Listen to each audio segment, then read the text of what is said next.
Thank you, Lord. Good morning po sa inyong lahat. Kamusta po ang bagong taon ninyo? Kompleto pa ba yung kamay ng katabi mo? Amen.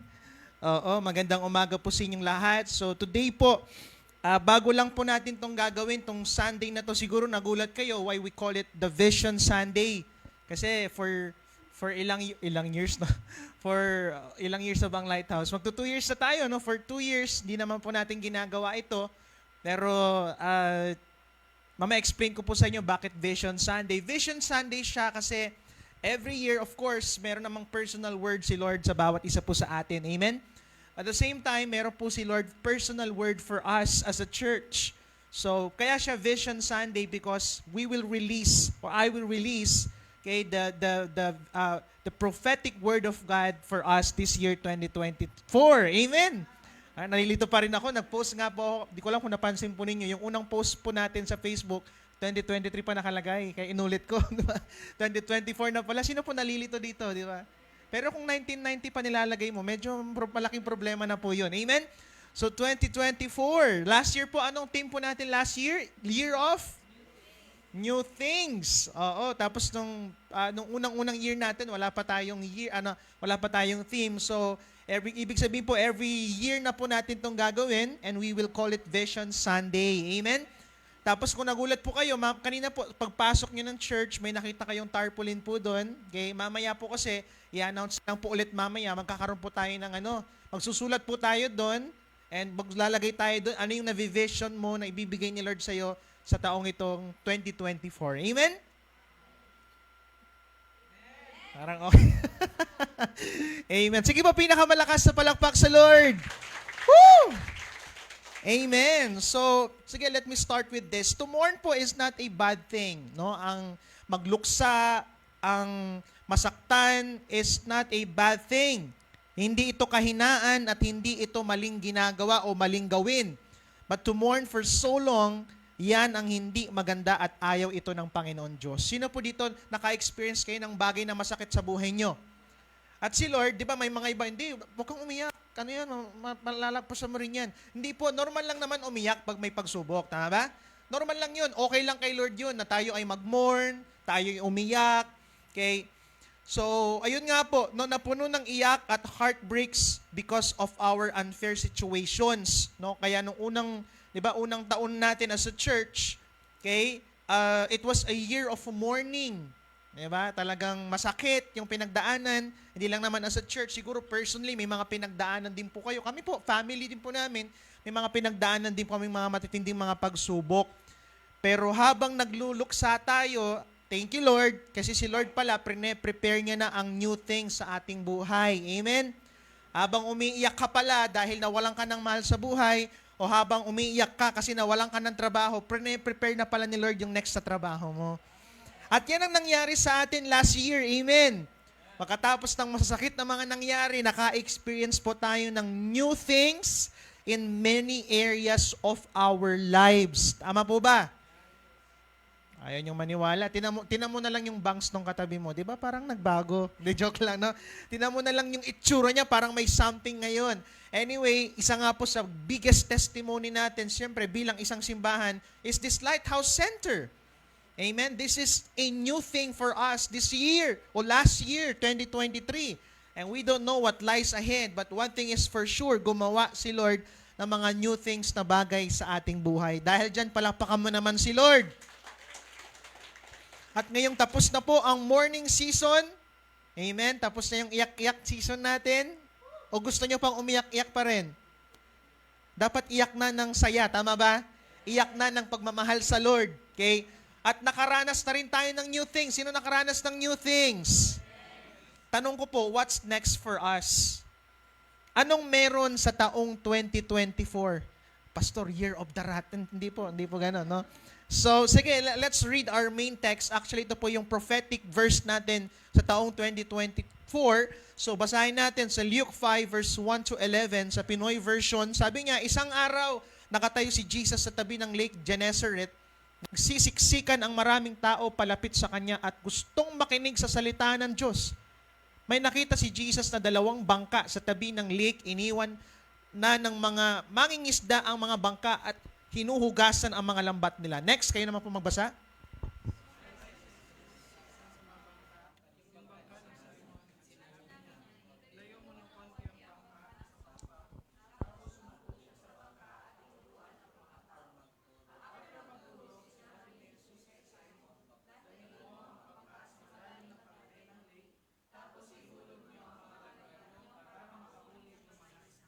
Sumagot si Simon, Master, magdamag po kaming nagtrabaho pero wala kaming huli. Pero dahil sinabi nyo, sige, hihuhulog ko ang mga lambat. Ginawa nga nila ito at nakahuli sila ng napakaraming isda at halos mapunit na ang mga lambat nila. Next.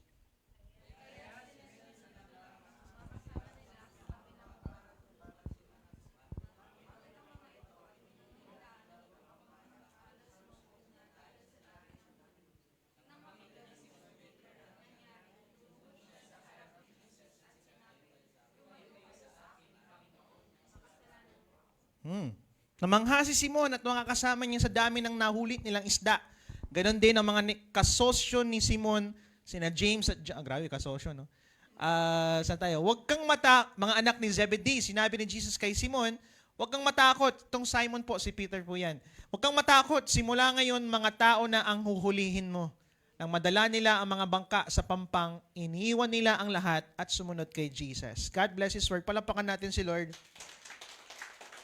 So, eto na. Hindi ko pa po i-release yung word of the year, pero i-release mo natin. Una nating i-release is the prophetic promise of God this year. Are you excited? Ito yung matatanggap natin once we do the prophetic word. Are you excited? Mahina, are you excited? So, God's prophetic promise this year, 2024, is this: boat sinking and net-breaking catch of souls and blessings this 2024. Hindi ata naintindihan ng iba. Ibig sabihin, sabi niya, pag sinabing boat sinking, sa sobrang dami, parang yung nangyari sa isda, sobrang dami ng isda na halos nasisira na yung bangka, malulunod na yung bangka. At hindi lang yun, ibig sabihin, sabi niya, net-breaking. Ibig sabihin, magkakaroon ka ng networking. Hindi po, ano? Net breaking, ibig sabihin, yung lalagyan nila kulang. Yung lalagyan mo kulang this year sa pagpapalang ibibigay ni Lord. Yung pagpapala daw, yung kaluluwang ilalagay ni Lord sa center, kulang daw ang Lighthouse Center. Amen. Okay lang po kayo? Are you excited? So this is our prophetic promise from God. Ito yung panghahawakan natin sa buong taong ito. Boat sinking and net-breaking catch of souls and blessings this 2024. But, sabi mo nga, but the question is, paano natin ma-experience ang net-breaking and boat-sinking harvest this year, 2024? So allow me po to share with you, ito na po ang pinaka-prophetic word. Ito, promise yan. Pero for us to experience this promise, let me share with you our prophetic word this year, and that is Deeper 2024. So ito po ang prophetic word po natin. Panghahawakan natin to this year. Last year, our prophetic word is new things. This year naman, expect God to do something deeper in your life. Palakpakan po natin si Lord. Sige po, tayo ay manalangin. Lord, grabe excited kami sa gagawin mo, Panginoon. Ang dami mong ginawa last year, mga new things na na-experience po namin. Lord, dalangin ko po, Panginoon, whatever it is na nakapaloob sa taong ito, 2024, deeper year, I pray that we will understand first, Lord, the Word of God today, and I pray that we will receive it with all our hearts. And as we do this, Panginoon God, we will experience boat sinking and net-breaking catch of souls and blessings this year, 2024. This is our prayer, Lord. In Jesus' mighty name we pray. And all of God's people says, Amen and Amen. Sige, sagutin natin yung tanong para matapos na tayo, makauwi na tayo, ma-receive na natin itong blessing ni Lord. Amen. Paano natin ma-experience ang net-breaking and boat-sinking harvest this year, 2024? So, dalawang bagay lang po ito para hindi natin makalimutan o madali nating maalala. Number one is go deeper. Yan. Sabi mo nga, go deeper. Sabi niya, put out into deep water. Sabi ni Jesus, ilagay mo dun sa malalim. Pumunta ka sa malalim. Sino po dito gustong-gustong pumunta ng malalim? Pag nag-ano po ba kayo? Nag-swimming po ba kayo nung ano? Ay, hindi po. May mga iba, di ba? Toy, swimming tayo, pero hindi naman nagsiswimming. Nasa gilid lang naman ng pool, di ba? Yung iba, nagpipicture lang. Ang daming mga nakasuot-suot pa ng nalikunwari. Nag-swimming, di naman pala nag-swimming. Pero sabi ni Lord, unang word na sinabi ni Lord kay Simon, kay Peter, sabi niya, punta tayo sa malalim. Okay? Alam niyo po, Peter and his friends are experienced fishermen. Laging sinasabi ni Bishop, malulunod na daw ang isda, si Peter hindi. Ganon siya may nakita ba kayong ganon? Grabe naman, no? Parang mas magaling pang lumangoy si Peter kaysa... Ang galing nitong lumangoy, ang galing niyang maging fisherman. Alam nila ang mga galawan ng isda. Alam nila kung saang part kukuha ng isda. Alam nila anong oras dapat kumuha ng isda. Alam nila kung kailan at kung papaano mangisda. Yet one day, okay, after giving their best, all their experiences, okay, umuwi silang walang huli. Ang hirap naman nung gano'n, di ba? May mga times ba nangyari sa inyo, yung ang yabang-yabang, alam niyo kasi ako, ang bilis na ako makabenta. Isang araw na, hindi ka pa nakakabenta, di ba? May mga gano'n experience sa buhay natin. So, gano'n nangyari sa kanya. Okay, pagod na pagod. Imagine mo na lang, yung pagod nila, plus ano na lang sasabihin ng kanilang asawa. O wala kang naiuwi. Bakit? Kasi pag walang nahuling isda, ibig sabihin, walang isda, wala ding pera. Pag walang pera, sabi nga nila, no money, no... iba pala yun, no? No money, no honey. O kaya naman, walang pagkain. Kasi yun naman talaga ang di ba? Para palitan noon. So, pero, nung pinapack up na nila ang kanilang mga nets, eto na si Jesus Christ. Imagine mo, buong maggabi yan, nangisda sila, wala silang nakuhang isda. Hindi ko alam ilang oras po yun.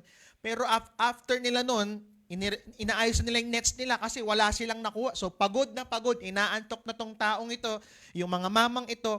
And here comes Jesus. Okay na sana, uuwi na sana sila. Biglang dumating si Jesus. Nakihiram ng kanilang bangka at ginamit ni Christ na pulpit. Sa dami ng tao, sabi ni Christ, okay lang ba gamitin kong pulpit tong ano nyo? Pagod na nga kami nito. Sige na, okay, sige po. So, pinagbigyan sila. Okay? Uwing-uwi na sila, Peter, sigurado ako. Amen? Sino po sa inyo di ba ang sarap umuwi pag ang dami mong nagawa sa trabaho? Tama ba? Pero yung wala kang nagawa, pero yung nag-ubos ka lang ng oras, di ba yun yung mas masarap umuwi? Yung parang uwing-uwi na ako, wala man lang akong sales, wala man lang akong nagawa ngayong araw na ito, nagpagod lang ako. Uwing-uwi na po sila. Pagkatapos humiram, ito pa si Christ. Instead na bayaran yung paggagamit o panggamit ng bangka, inutusan pa sila. Anong inutos sa kanila? Mangisda ulit kayo. Buong gabi na po, wala na po silang nakuha. Okay, and this time, tirik na tirik ang araw. Hindi ko po alam kung totoo ito, pero sabi nila, ang mga mangingis talaga, mga madaling araw talaga sila kasi pag gabi, kitang-kita yung nets eh. Ay pag umaga, tama po ba? So talagang madaling araw sila para hindi makita ng mga isda at madaling makahuli. So tirik yung araw, pero sabi ni Peter, Simon answered, Master, we've worked hard all night and haven't caught anything. Dito pala makakakita ka na ng pagod, di ba? Sinabi niya na napagod kami buong gabi. Di mo ba napansin, buong gabi kami? So, yung sabi niya, pero, sige na nga, dahil sinabi mo, susunod kami. Okay? Alam niyo po, hindi man ito nasa Bible, but frankly, feeling ko lang, what if frankly, ginawa ito ni Peter para ipahiya si Jesus, knowing buong magdamag silang ng isda, pero wala silang nahuli. Papahiya ko nga tong mamang ito. Galing-galing mo magsalita. Master na kami. Pero wala po sa Bible yon. Huwag nyo nang masyadong isipin. What if lang? At whatever is the intention, nagpakitang gilas si Lord. Ano nangyari? Sabi sa next verse, 6-7, when they had done so, they caught such a large number of fish that their nets began to break. Ibig sabihin, hindi sila prepared sa ganitong harvest. Alam mo, this year, are you excited? Because we go deeper, yung mga bagay na hindi ka prepared, yung mga pagpapalang akala mo hindi mo ma-experience mo. Come on. Hindi sila prepared. Hindi handa yung bank account nila. Ay, hanggang 30,000 lang po yung kaya na. Wala na, hindi kinaya. Meron ka bang ibang bank account na pagdadalhan namin? Come on, hindi kinaya eh. Amen? So, ibig sabihin, the boat sinking and net-breaking harvest are in God's hands. all we have to do is to go deeper. Lumalim tayo. Sabi mo nga, lumalim. Ngayon, tanong ko po, saan tayo lalalim? Deeper saan? Dalawang bagay, deeper, go deeper. Number one, letter A, go deeper in our faith and obedience to God. Alam po, hindi ba base si Lord sa lalim ng capacity mo to receive, pero sa lalim ng desire mo to know and obey Him? May mga time ba sa buhay natin na, alam mo yung prepared kang makatanggap ng malaking pagpapala pero hindi mo natanggap? Na-experience yung ganon? Yung prepared ka sa isang bako niya prepared na ako magkaroon ng trabaho pero hindi ka nagkatrabaho.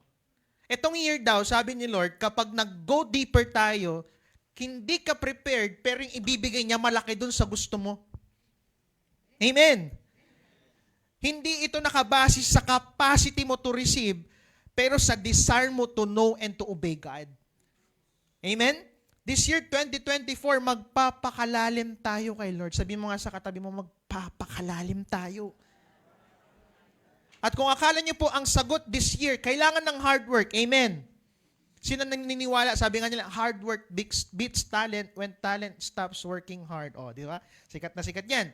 Pero alam niyo po, maganda ang hard work. But let me tell you this year, okay, hindi hard work ang magbibigay sa atin ng boat-sinking and net-breaking harvest this year, but it's our faith, or deep faith and obedience to the Lord. Amen. This year, wag mong gawing second si Lord. Gusto ni Lord ibuhos o bubuhos natin yung buong attention natin sa Kanya this year. And how to start it. Sinong gustong magsimula na po ngayon? Pastor, gusto ko ma-experience yan. And I want to go deeper with God right now. How can I do it? Paano ko gagawin? Paano ko sisimulan? Simple lang po, start it by joining our prayer and fasting Babad Week. This January po, ginagawa po natin to every year. Meron po tayong prayer and fasting. Sino pong gustong ma-experience si Lord deeper this year? Simple lang po, simulan natin sa Babad Week. Kailan po ang Babad Week na announce kanina? 14, tama ba ako? 14? Tama ba ako? Ha? Mag-start po siya 15 to 19. Yan. Pero 14, we will preach about something about prayer and fasting. So 15 to 19 po, magkakaroon tayo ng prayer and fasting. At tuwing gabi po niyan, meron po tayong Babad Night dito po sa center. You can come here. At ang magpipreach po sa atin ay ang mga matitinding mga men and women natin. Amen? We will receive words from them, diba, na magpapalalim pa sa atin lalo sa Panginoon Diyos. Meron nga po palang mga different types of fast. Share ko na po sa inyo, mabilis lang. Ano ba yung mga different types of fast na pwedeng mai-prepare mo ang sarili mo ngayon? Una is full fast. Ito yung no meals, water only. Wala kang ibang kakainin. Okay, yun po ay magtubig lang, no?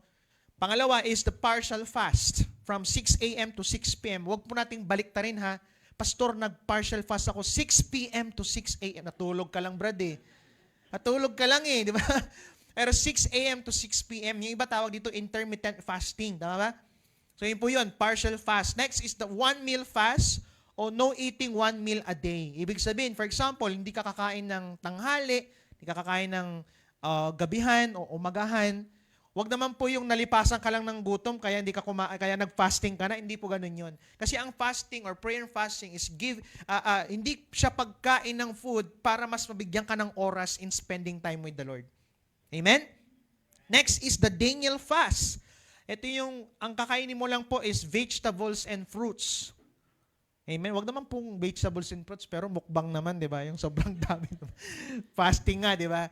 And last but not the least is give up at least one kind of food. For example, eto na. Sino po dito yung rice is enough?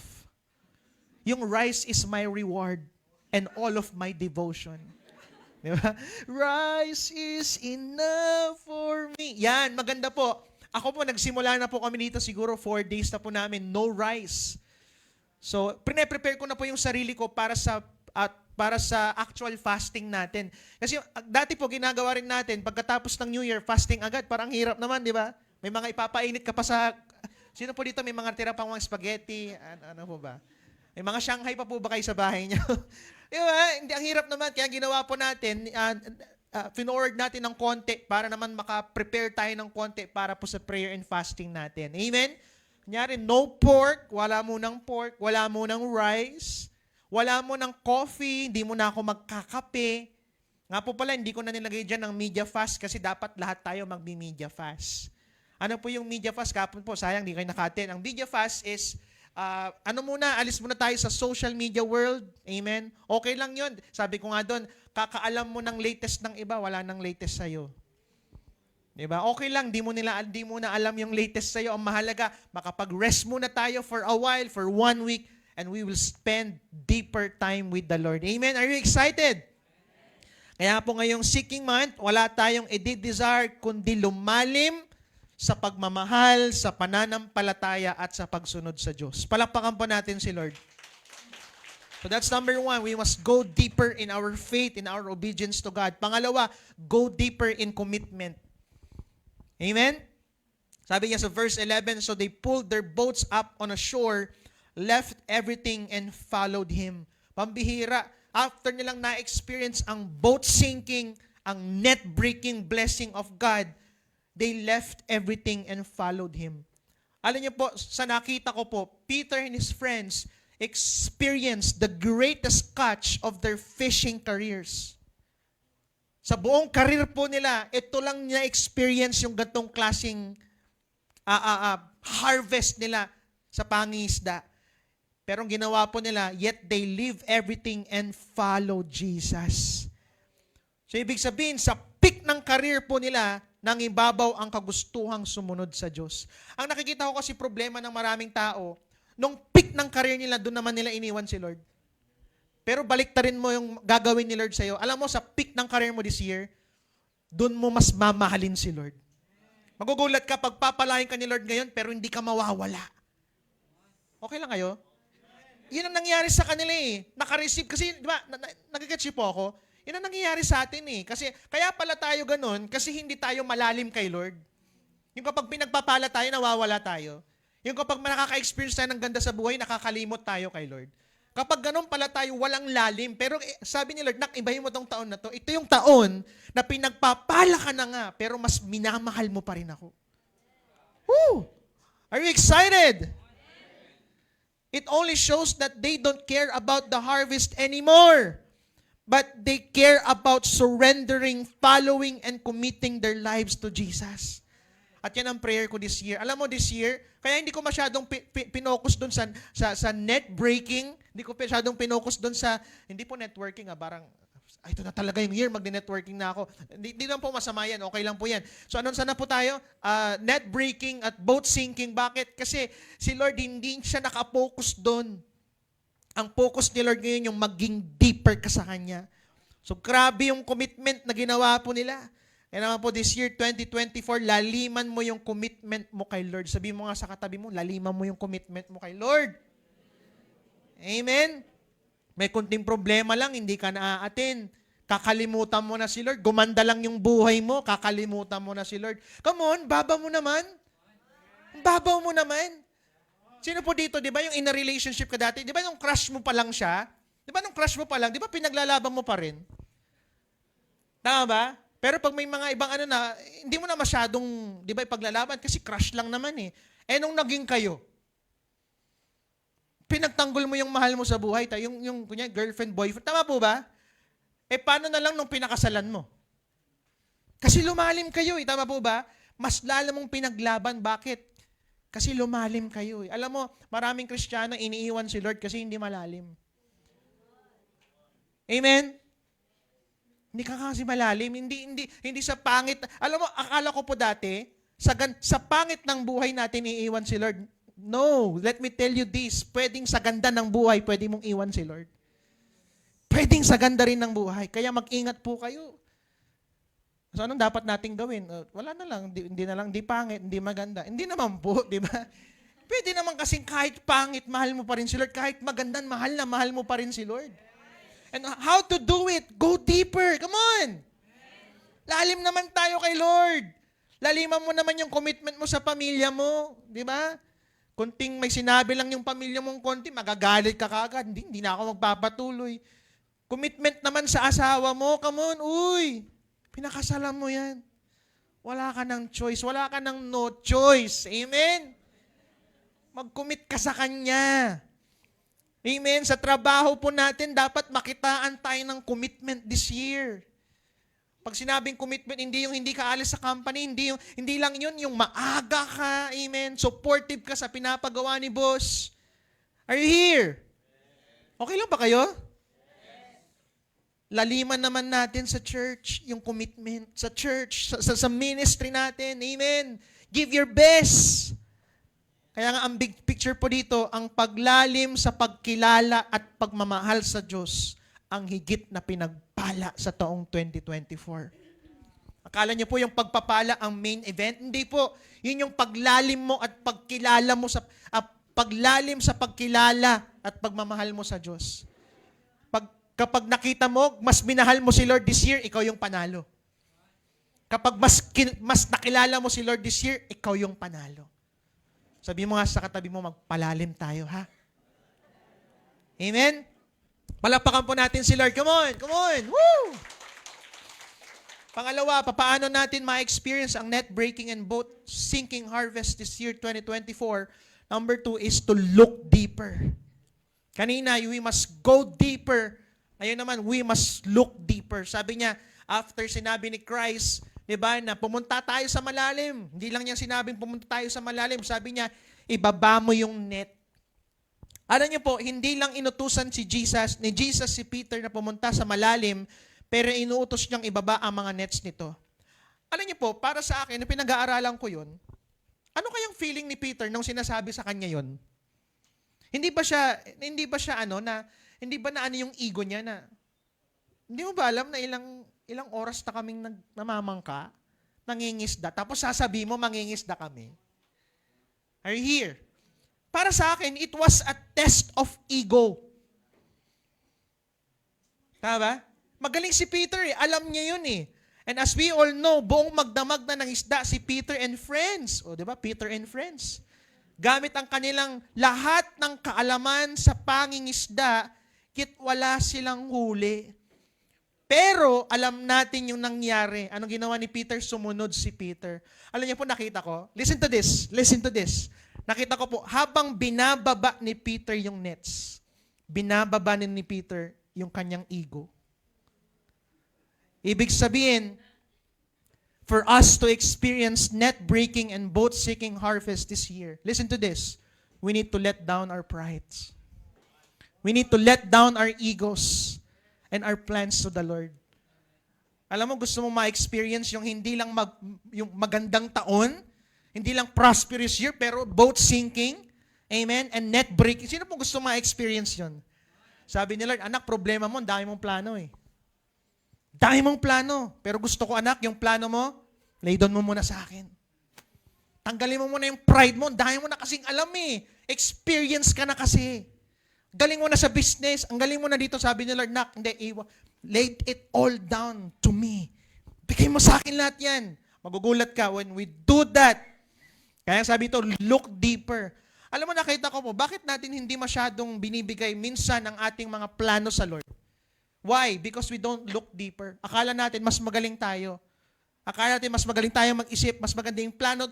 Lord, alam ko na yan. Lord, naisip ko na yan. Lord, may plano na ako dyan. Alam ko na yung gagawin ko. Pero let me tell you this, mas magaling mag-isip si Lord kaysa sa'yo. Amen. Mas maganda ang plano ni Lord sa'yo this 2024. Sino po dito nagsulat na kayo ng plano?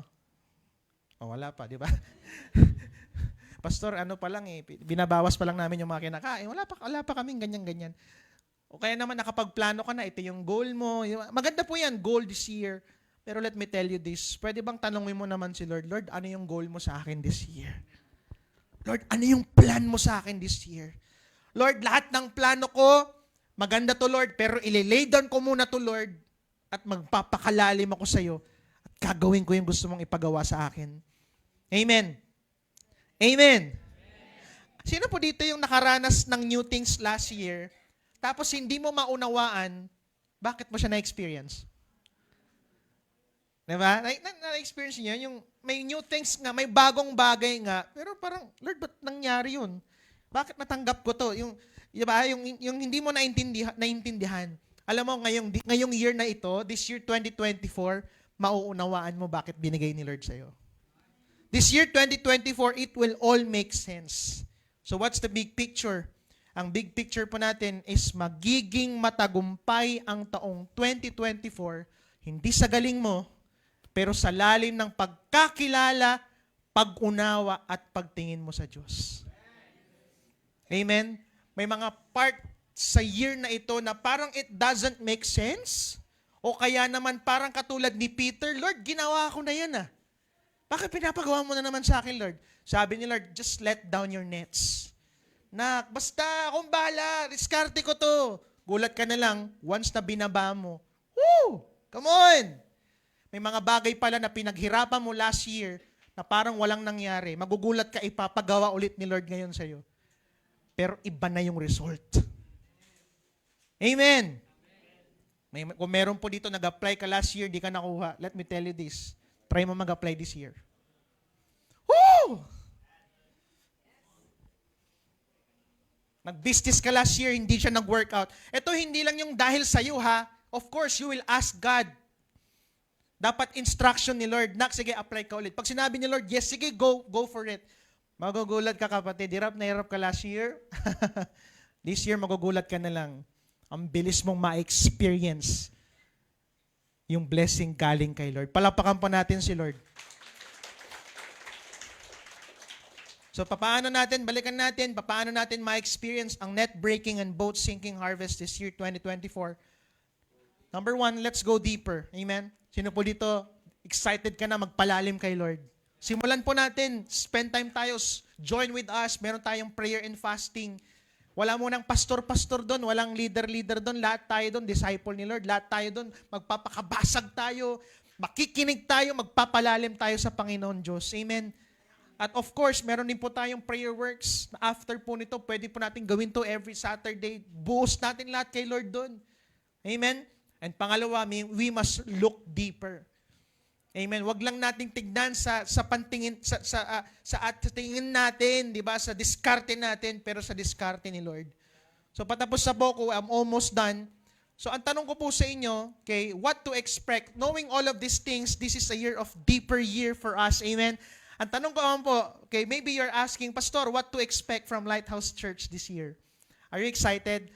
Let me just share with you our goal, our plan for this year 2024. So unang-una po, na-expectan niyo pong mangyari sa Lighthouse Church is we will implement Deep Bench. Yan. Nakilala po ang church natin sa mga trainings, tama po ba? Ano yung mga trainings natin? School of Discipleship. Dahil po doon, marami sa atin dito, nakakapag-preach na tayo, nakakapag-share tayo ng maayos, lumalim tayo sa pagkakilala sa Lord. Pero alam niyo po ba na next year, are you excited? We will launch the School of Worship, School of Music, School of Multimedia and Arts. Andiyan po ang photography, videography, creative writing. Marami po tayong bubuksan. Why? Because we want to experience Deep Bench. Kasi magbubukas tayo ng maraming services eh. Kailangan nating, kaya magugulat po kayo, may mga bagong set tayo ng musicians dito. Masaya po ba kayo nung nakakita kayo ng mga tatay na tumutugtog sa Lord? Hindi ba't maganda marami pa tayong ma-train, magpagamit sa Panginoon Diyos? Sabi ko, train the next generation. Parang hindi next generation yan. Okay lang naman, di ba? Pero salamat sa Lord. That's my prayer. We will implement Deep Bench. Ano pa? We will support, empower, and strengthen generations. Pag sinabing generations, these are the next generations, ang mga bata, ang mga youth. Alam niyo po, ilalunch na po natin ang Light Up Youth Service, January 28. Please support us. Let's support the youth. Pag may mga kamag-anak kayo, kaibigan, apo, pamangkin, invite po natin sila dito, January 28. Every Sunday na po yan, starting January 28. Ang alam ko, 2 p.m. dito sa Lighthouse Center. Amen? Ano pa? In Lighthouse commitment to our youths, we introduce them the Lighthouse Student Center. This coming February po, ilalunch natin ang Student Center. Bubuksan natin tong Lighthouse sa mga estudyante na hindi kayang mag-coffee shop para lang makapag-internet o kaya makapag-aral lang maayos sa bahay nila. Open po itong Lighthouse natin. Naglalagay tayo ng mga tables, di ba? Chairs, di ba? Free wifi, free food, free water. Sige, lahat na. Why? Because we really want to help them reach and fulfill their dreams. Amen. Ano pa? We will have a new and improved pastoral team. So the pastoral team po is committed this year to attending trainings. Magugulat po kayo, marami po kami mga pupuntahang trainings. And if needed, possible po, baka mag-i-enroll din po kami in a school to acquire more knowledge and become more productive pastors of the church. At another good news po, magugulat po kayo, madadagdagan po ang mga pastors natin sa church. Amen! Ano pa? Continue to make our church a home. Siyempre, andun pa rin po yan. Di pa po tapos itong project. Okay, we will finish Lipat Tahanan project. Kung papansin niyo po, wala pa tayong kitchen. So next year po, this year po, tatapusin natin yan. Amen? At kasama ko po kayo. Ang pastor's office, aayusin natin ang lights, sound system. Gagawin pa natin mas the best itong church na ito. So that pag nandito tayo, masasabi mo, this is home. Nga po pala, wag po lang po kayong pumunta dito ng Sunday. Open po ang church starting this year, 24, hindi pala 24/7. Open po ang church Tuesday hanggang Sunday. If you want to rest, if you want to pray, you are welcome here. Amen? Okay po ba yun? Pastor, may food ba dyan? Gagamitin ka ni Lord. Amen? Okay. And last but not the least, pero marami pa po, ano lang po ito, pinabilis lang. Kakaroon po tayo ng mga special events. Are you excited? This coming summer po, magkakaroon tayo ng VBS. Yan, Vocational Bible School. So nagta-target na po kami ng anong barangay po ang pupuntahan natin and we will teach them Bibles. So ano pa, magkakaroon tayo ng Dreams and Vision Night. Ito po'y gabi na tayo mangangarap lang sa gagawin ni Lord sa ating buhay. Amen? And last but not the least, magkakaroon din po tayo ng Family Day or Family Camp. Okay lang kayo? Gaganapin po yan sa Hong Kong. Yan. Di po, malapit lang po yan dito. Siguro magkabalikat farm siguro tayo. Di ko alam, basta pag-uusapan pa lang po natin yan. But we are so excited for this year 2024. Palakpakan mo nga si Lord. Are you excited? On my conclusion sa aking pong pagtatapos, ano niyo po, throughout the story, isa lang ang makikita natin dito no, na we see that human sin, ang tao nagkakasala, nagfi-fail ang tao, inadequate ito, but there's no obstacles to God's plan. Are you here? Ibig sabihin lang po, next year, so this year 2024, we might sin against God, and that's true. We might fail Him again. But it's our deepness that will sustain us. Hindi ko sinasabing perfect ka this year. Hindi ko sinasabing hindi ka na magkakamali kay Lord. Pero dahil lumalim ka kay Lord, hindi mo iiwan si Lord despite ng pagkakamali o ano man ang nagawa mo. Why? Because that deepness, next, will always lead us to repentance. Gulat ka dahil lumalim ka kay Lord, muli lagi kang babalik kay Lord. Bakit? Kasi nga mahal mo si Lord. Nakilala mo si Lord. Lumalim ka sa pagmamahal mo sa Kanya. Kaya nga sabi sa verse 8, anong ginawa ni Peter nung na-experience niya ang grace ni Lord? Sabi niya, nang makita ni Simon Peter ang nangyari, lumuhod siya sa harap ni Jesus at sinabi, lumayo kayo sa akin, Panginoon. Makasalanan po ako. Alam niyo po, yung paglalim natin ang magbabalik lagi sa atin sa Panginoon. Kaya sabi ko sa iyo, this year, hindi ka mawawala kay Lord. At hindi ka bibitawan ni Lord. Sa pagbabalik natin sa Kanya, ay paggamit din sa atin ng Diyos para ibalik ang iba. Mga kapatid, gasgas man itong marinig, pero sabihin ko po sa inyo, malapit na po ang pagbabalik ni Lord. Kaya naman this year, 2024, galingan mong bumalik kay Lord at magbalik din ng iba sa Kanya. On my last word, magugulat po kayo na ang greatest testimony mo pala this year ay hindi yung nakarami ka ng pagpapala, boat sinking, ano ba, net-breaking blessing, pero yung nakarami ka ng nadalang kaluluwa sa Panginoon Diyos. Sabi ni Jesus kay Peter, Peter, manghang-mangha ka na ba sa nang experience mo? Manghang-mangha ka na ba sa bahay mo, sa blessing mo? Sabi ni Lord sa akin, anak, hindi lang yan ang kaya kong gawin sa'yo. Sabi ni Lord, nak, I will make you a fishers of men. Kung akala mo hindi ka nagagamitin ni Lord to reach out people, magugulat ka sa taong ito. You will see your students, you will see your classmates, you will see your families bringing back to the Lord, coming back to Jesus. Because God is using you, and God will use you to bring them back to the Lord. Palakpakan po natin si Lord. Tatayo tayong lahat. Woo! Come on, pinakamalakas na palakpak sa Panginoon. Before we end, can we sing this song? Pwede ba? Ngayon pa lang, let's desire to go deeper with the Lord.